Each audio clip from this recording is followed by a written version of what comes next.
ভাইয়া, আমার না কাজের খুব দরকার, আপনার দোকানে একটা কাজ দিবেন আমাকে? না ভাই, আমার কাজের লোক লাগবে না, আপনি যান 3 থেকে। ভাই ভাই, আমার কাজের খুব দরকার ভাই, আপনার দোকানে একটা কাজ দেন ভাই, আমি 3 দিন হলো না খার আছি ভাই। আচ্ছা ভাই, কাজ দেওয়া যাবে, সমস্যা না, তবে একটা শর্ত আছে। আপনার সব শর্তই মানতে রাজি আছি ভাই, কি শর্ত বলেন? শর্তটা হচ্ছে যে প্রথম কাস্টমারের কাছে তোমাকে বিক্রি করতে হবে, সে যেন ফেরত না যায়। কিভাবে বিক্রি করবে সেটা তুমি ভালো জানো, যদি পারো তাহলে তোমার চাকরি কনফার্ম। আপনাকে অনেক ধন্যবাদ মহাজন, আমি পারবো, তাই দোকানে বসি। ভাইয়া একটা শার্ট দেখান। এই দেখেন ভাইয়া, এই শার্টটা দেখেন, এই শার্টটা আপনাকে অনেক সুন্দর লাগবে ভাইয়া। ভাই দাম কত?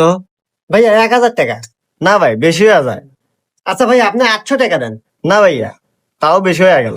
আরে ভাইয়া, দাম তো বেশি হয় না, আসলে এই শার্টের সাথে আমাদের একটা প্যান্ট ফ্রি আছে। শার্টের সাথে প্যান্ট ফ্রি? আচ্ছা ভাই তাহলে প্যাক করে দেন। ভাইয়া, এই যে শার্টের